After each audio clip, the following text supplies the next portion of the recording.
მე-11 ამოცანა 125 სურათზე გამოსახულია ორი თანაბრად დამუხტული ურთიერთმართობული უსასრულო სიბრტყე. იპოვეთ ელექტრული ველის დაძაბულობის მოდული A წერტილში, თუ თითოეული სიბრტყის მუხტის ზედაპირული სიმკვრივეა სიგმა. ესე იგი სიგმა არის მოცემული და აი სურათი ესეთნაირი არის, რომ ესე იგი თქვა. ორი უსასრულოდ დამუხტული პლუს სიგმა, ესეც პლუს სიგმა, ну რაღაცა ესე იგი A წერტილი არის. ახლა ამ A წერტილში ელექტრულ ველს ქმნის როგორც ერთი ზედაპირი, ასევე მეორე ზედაპირი. ზედაპირის მიერ აი ამ პირველი ზედაპირის, ну ეს იყოს პირველი, ეს იყოს მეორე ზედაპირი. პირველი ზედაპირის მიერ შექმნილი ელექტრული ველის დაძაბულობა ამ ზედაპირის მართულად არის მიმართული. ეს არის E პირველი, ხოლო ამ მეორე ზედაპირის იქნება თავის ამ ზედაპირის მართულად. E მეორე. ასე რომ სრული დაძაბულობა იქნება მიმართული ესე ვექტორულად.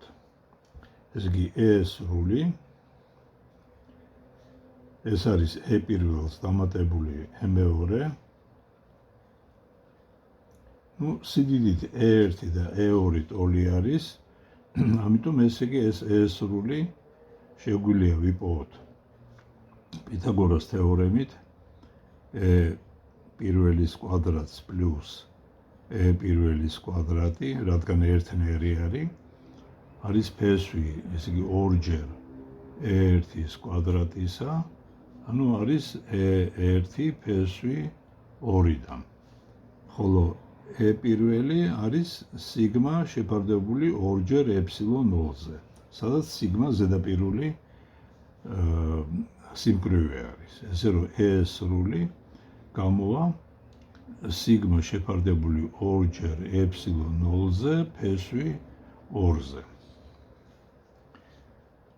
მე-12 ამოცანა 126 სურათზე გამოსახულია ორი თანაბრად დამუხტული უსასრულო სიბრტყე ეფსილონი უდრის 1.85 დიელექტრიკული შეღწევადობის გარემოში. იპოვეთ ელექტრული ველის დაძაბულობის მოდული B წერტილში, თუ ალფა არის 45 გრადუსი და თითოეული სიბრტყის მუხტის ზედაპირული სიმკვრივე მინუს სიგმა. ну ახლა აქ მოცემული არის, ესე იგი მინუს სიგმა, კუთხე ალფა არის ესე იგი 45 გრადუსი და ეფსილონი არის 1.85. და უნდა ვიპოვოთ დაძაბულობის მოდული. ну დავხატოთ ესე იგი ეს სურათი, ეს არის ერთი ზედაპირი, ეს მეორე ზედაპირი, ეს არის კუთხე ალფა. აი აქ რაღაცა B წერტილში გვაინტერესებს დაძაბულობა. ესე იგი, ну ეს იყოს მოდით პირველი ზედაპირი, ეს იყოს მეორე ზედაპირი. პირველი ზედაპირის მიერ შექმნილი დაძაბულობა, რადგან ეს უარყოფითადაა დამუხტული, იქნება მიმართული პერპენდიკულარულად და ვექტორი იქნება სიბრტყისადმი მიმართული. ეს მეორე, რადგან ასევე უარყოფითი არის, ხო და მისი დაძაბულობა ასევე პერპენდიკულარული იქნება მაგისადმი და ეს იგი ეს კუთხეც იქნება ცხადი ალფას ტოლი. როგორც ეს კუთხე და ეს კუთხე ერთმანეთის ტოლია, როგორც ურთიერთმართობული გვერდებით შედგენილი კუთხეები. ასე რომ E სრული იქნება E პირველს პლუს E მეორე. აქ უნდა ავაგოთ ჩვენ ესე იგი პარალელოგრამი და აი მთელი დაძაბულობა იქნება მიმართული ესეთნაირად. ესე იგი ეს კუთხე ალფა არის ესე იგი 45 გრადუსი. ხო, ეხლა მოდით შემოვიტანოთ ორი ღერძი, ერთი იქნება თქვათ ჰორიზონტალურად მიმართული აი ამ ჯამურის პერპენდიკულარულად, მეორე იქნება ამის გასწვრივ. ეხლა x ღერძის გასწვრივ თუ დავაგეგმილებთ, ესე იგი სრულ დაძაბულობას, ის განოლდება, იმიტომ რომ აი ამისი x ბძგენელი და ამისი x ბძგენელი ერთმანეთს გააბათილებს და ესენი კი გაორმაგდება. ესე იგი სრული y ტოლი იქნება პირველ y-ს დამატებული მეორე y, ესენი ტოლი არის და იქნება ორჯერ1y.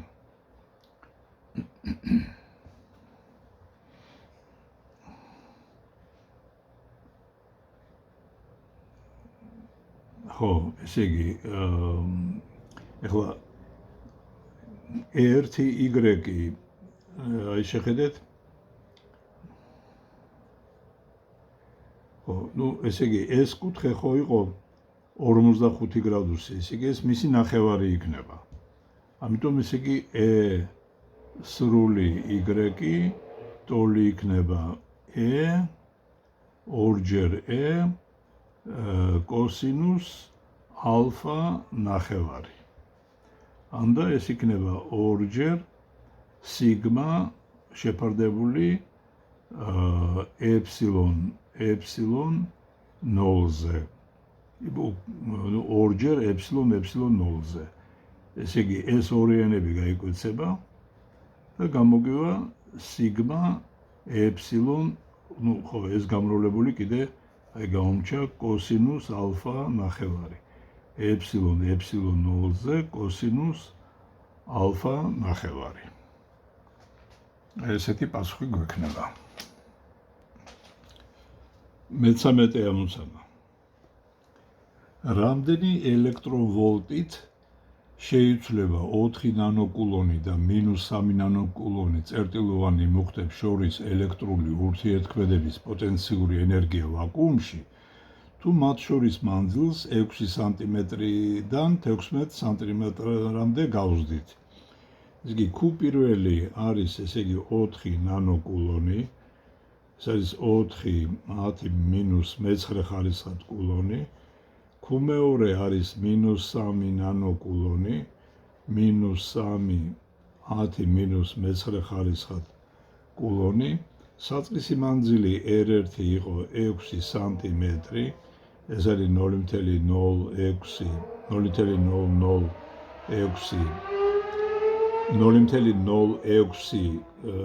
მეტრი და R მეორე არის 12 სანტიმეტრი, 0.12 მეტრი. და რამდენი ელექტრონვოლტით შეიცვლება მათი ენერგია.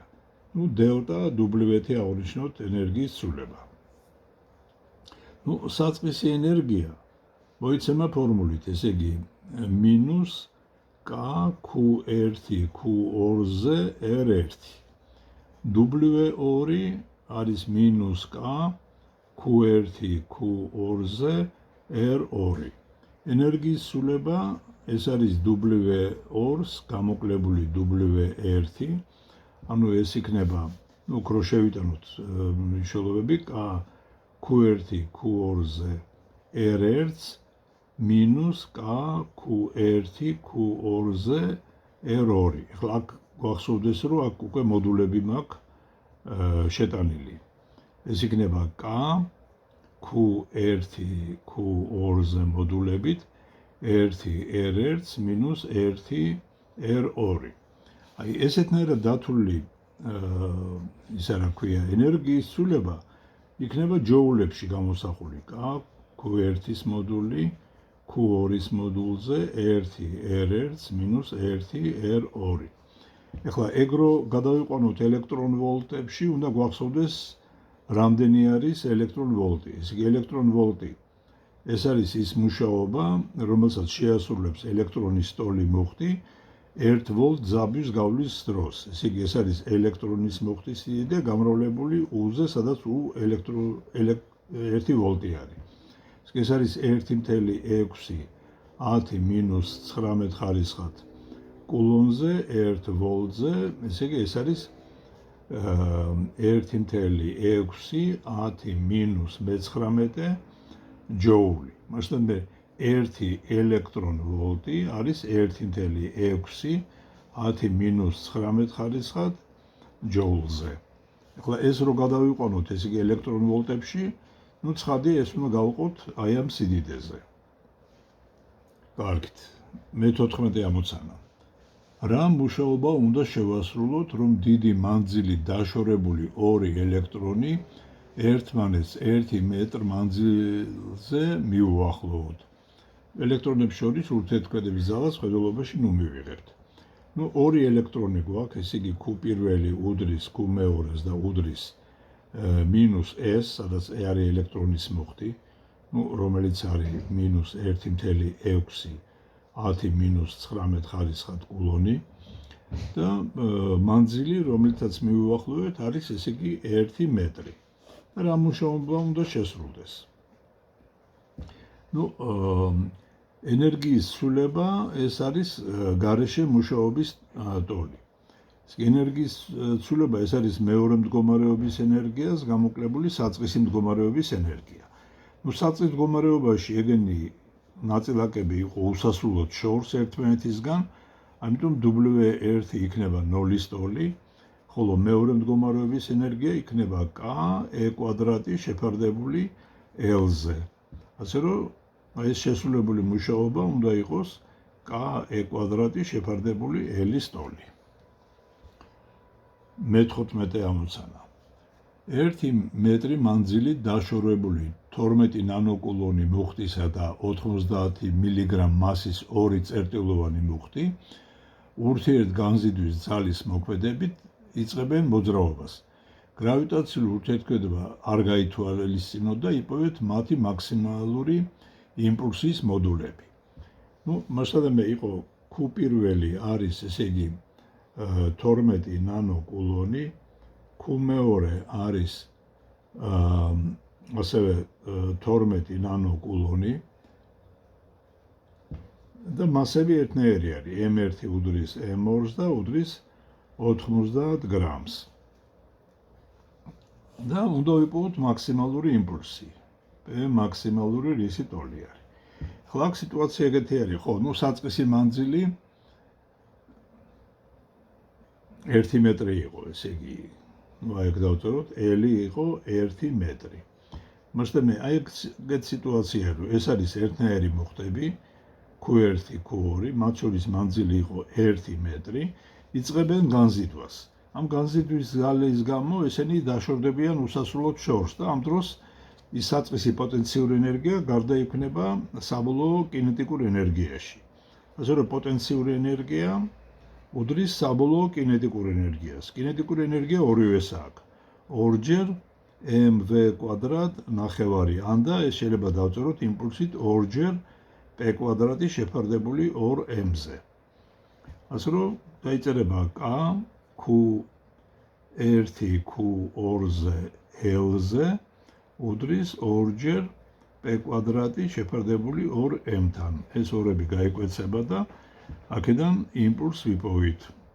P ტოლი იქნება m K Q² შეფარდებული L-ზე ფესვი.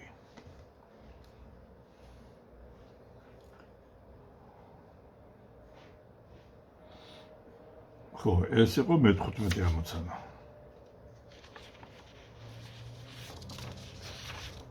ეხლა მე-16 ამოცანა. ეფსილონი დიელექტრიკული შეღწევადობის გარემოში A² მქონე კვადრატის A გვერდის მქონე კვადრატის წვეროებში მოთავსებულია M მასისა და Q მუხტის მქონე ნაწილაკები. ელექტრული განზიდვის ძალის მოქმედებით ისინი იწყებენ მოძრაობას. იპოვეთ მათი მაქსიმალური სიჩქარის მოდულები. ნაწილაკთა შორის გრავიტაციულ მიზიდვას ნუ გაითვალისწინებთ.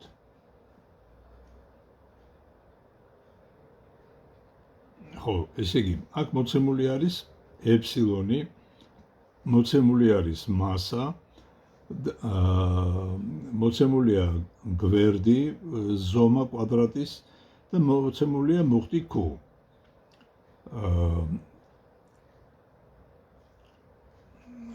უნდა ვიპოვოთ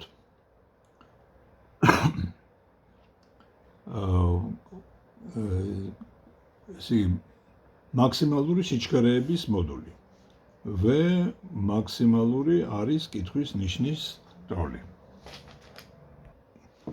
მოდი დავხატოთ სურათი. აი ესეთნაირად არის. ესე იგი პირველი, მეორე, მესამე, მეოთხე მუხტი არის. მოდი ჩავწეროთ ეს იგი ამ სისტემის საწყისი პოტენციური ენერგია. ეხლა პირველი ნაწილაკი ურთიერთქმედებს მეორესთან, მესამესთან და მეოთხესთან. მეორე, ცხადია, უკვე ურთიერთქმედებასაც აქვს ადგილი. მეორე ურთიერთქმედებს მესამესთან, მეოთხესთან და მესამე ურთიერთქმედებს, ესე იგი მეოთხესთან. ეს არის მთელი ურთიერთქმედება. აი ჩავწეროთ ესე იგი სრული პოტენციური ენერგია.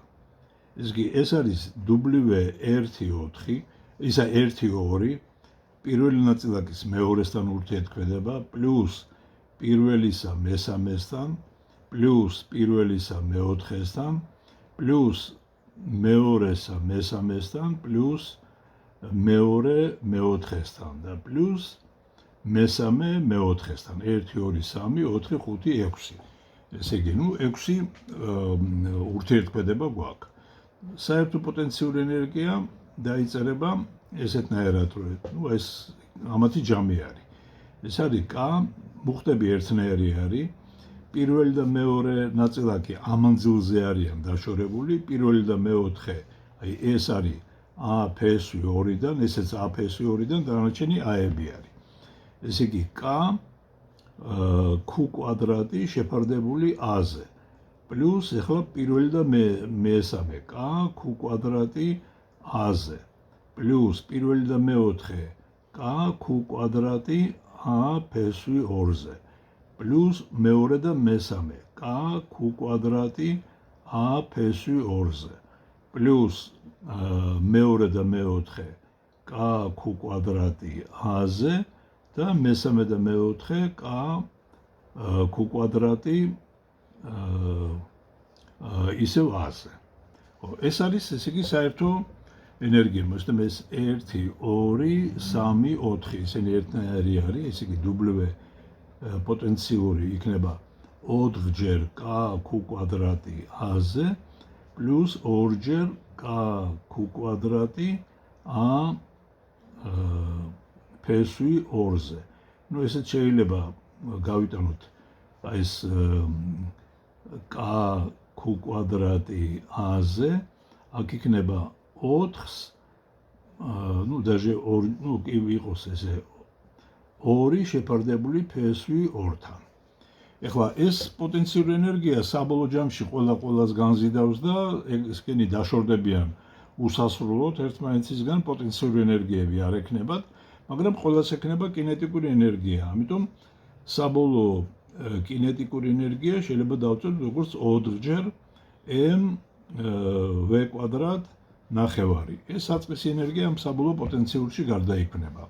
ამიტომ K Q კვადრატ შეფარდებული A-ზე, ეს ორიანი შეიძლება გავიტანოთ და იქნება 2 პლუს 1 შეფარდებული P2-ზე, უდრის 4-ჯერ mv კვადრატ ნახევარს. ეს და ეს გაიკვეცება, ესეც გაიკვეცება, აქედან v კვადრატი ტოლი იქნება K Q კვადრატი 2 პლუს 1 P2-ზე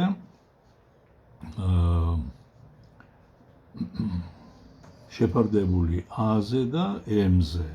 V იქნება P2 აქედან. V იქნება P2 K Q კვადრატი 2 პლუს 1 P2-ზე A-ზე და M-ზე და P2 აქედან. მე-17 ამოცანა. 2 კილოვოლტი M-ზე დაძაბულობის ერთგვაროვან ველში მუდმივი კუთხური სიჩქარით აბრუნებენ 50 სანტიმეტრის სიგრძის არაგამტარ ღეროზე მიმაგრებულ 5 მიკროკულონ წერტილოვან მუხტს. იპოვეთ A-დან B-ში და B-დან C-ში მუხტის გადაადგილებისას ელექტრული ველის მიერ შესრულებული მუშაობა.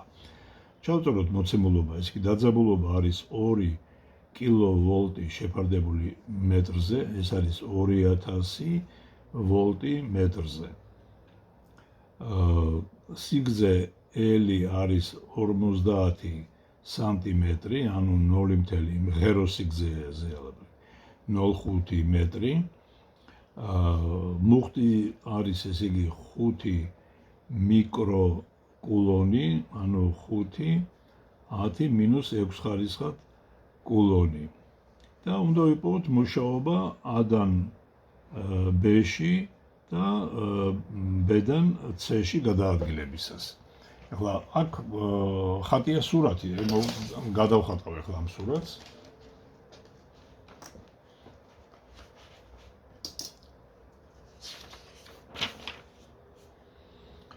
ხო, აი ეს არის ესე იგი ელექტრული ველი.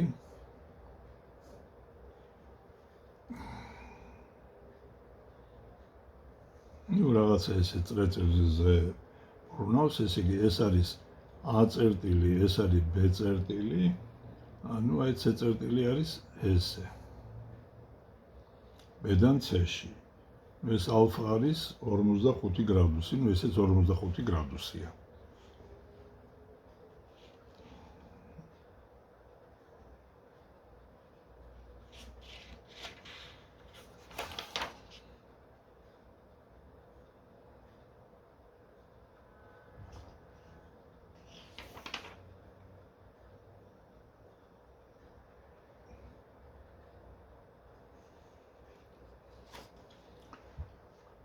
მოკლედ აქ ესე უნდა ვიგულისხმოთ, რომ მუხტი ამ ღეროზე არის, რომელიც ბრუნავს, ესე იგი აქ რა. ხო. ეხლა, ნუ ცხადია A წერტილში და B წერტილში ერთნაირი პოტენციალი არის. იმიტომ რომ ეგენი ძალწირების პერპენდიკულარული არიან და ერთ სიბრტყეზე იმყოფებიან. ესე იგი, რადგან φA უდრის φB-ს, ამიტომ მუშაობა A-დან B-ში გადაადგილებისას იგივურად 0-ის ტოლი არის. ეხლა რადგან რაც შეეხება მუშაობას თქვათ B-დან C-ში გადაადგილებისას, ესე იგი B-დან C-ში გადაადგილების მუშაობა ეს იგივე არის მუშაობა B-დან C-ში, იგივე არის რაც მუშაობა A-დან C-ში. ნუ ეს იქნება Q გამრავლებული E-ზე და გამრავლებული AC-ზე. ხოლო AC ეს თუ არის L ნახევარი, ნახეთ, ესე იგი რადიუსი ამ წრის არის არა, რადიუსი არის L-ის ტოლი, ხო? ესე იგი BC არის ორჯერ მეტი, ესე იგი BC არის 2L და ეს იქნება 2L გამრავლებული კოსინუს 45 გრადუსზე. ესე იგი AC არის 2L კოსინუს 45 გრადუსზე. ანუ ეს არის 2L ფესვი 2-დან 2-ზე, ეს გაიკვეცება და L ფესვი 2-დან. ასე რომ მუშაობა B-დან C-ში გადაადგილებისას იქნება QE გამრავლებული L ფესვი 2-დან. ხო, ეგ იყო მე-17 ამოცანა. ხო, ნუ მოდით მე-19 ამოცანა გავაკეთოთ. ესე იგი, აქ არის მოცემული, მოდით წავიკითხოთ ესე იგი ეს ამოცანა.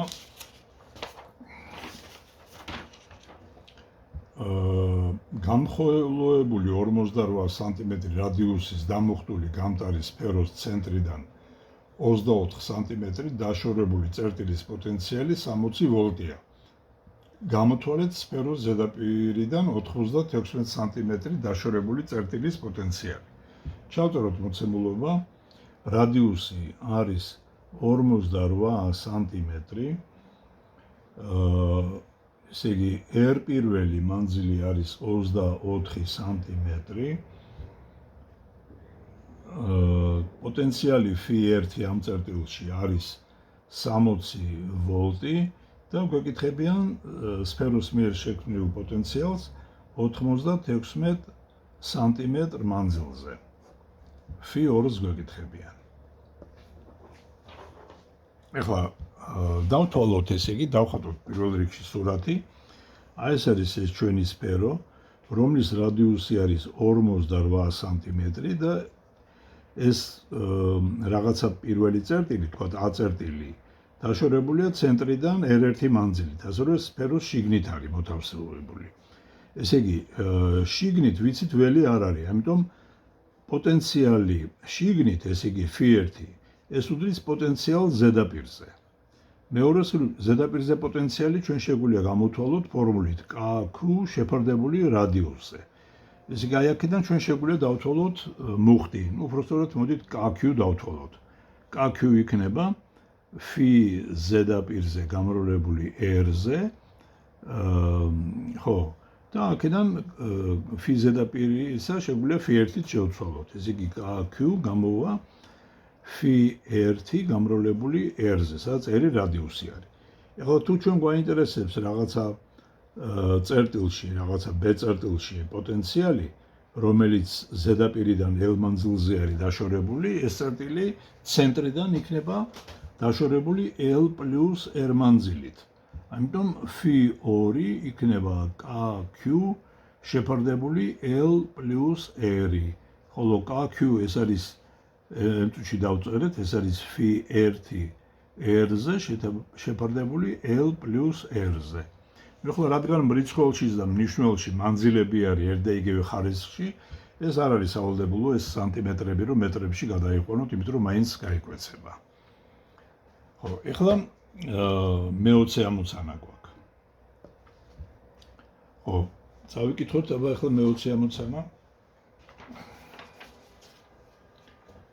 10 ნანოკულონი მუხტისა და 30 სანტიმეტრი რადიუსის მქონე ლითონის სფეროს ზედაპირიდან 70 სანტიმეტრი მანძილზე მოათავსეს -14 ნანოკულონი წერტილოვანი მუხტი. გამოთვალეთ სფეროს ზედაპირის პოტენციალი. ხო, ესე იგი მოცემულია, რომ Q არის 10 ნანოკულონი,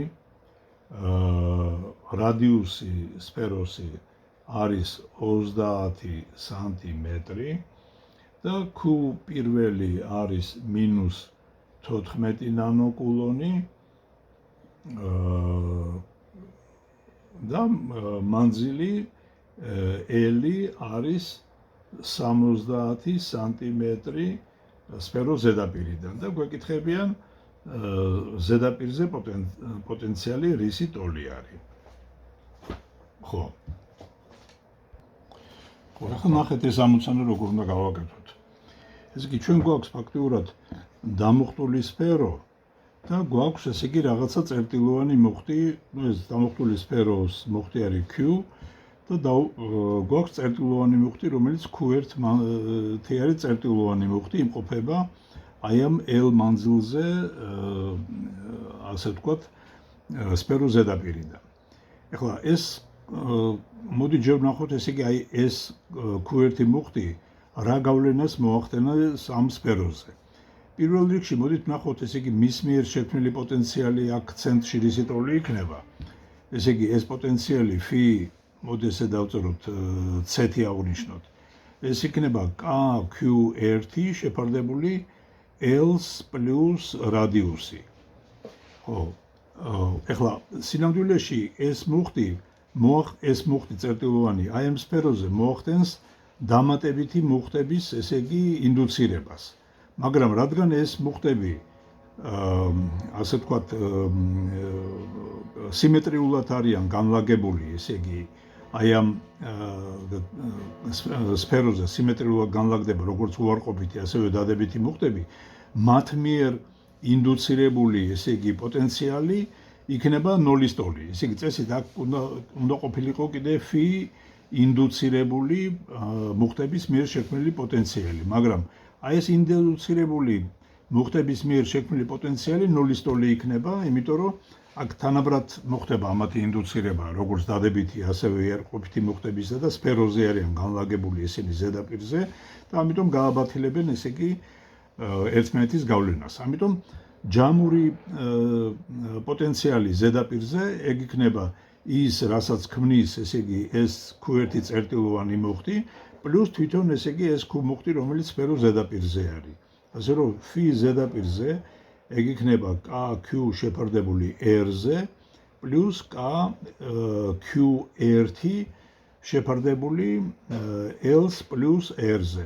მაგრამ აქ უნდა გავითვალისწინოთ, რომ Q1 არის უარყოფითი. ამიტომ ეს დაიწერება ესეთნაირად KQ-R-ზე მოდულით მინუს KQ1 შეფარდებული L-ს პლუს R. ესეთნაირად დავთვლით ესე იგი ზედაპირზე ჯამურ პოტენციალს. მაგრამ ამ პოტენციალს ქმნის ეს მუხტი და ასევე თქვათ ეს წერტილოვანი მუხტი დამატებით პოტენციალს ქმნის.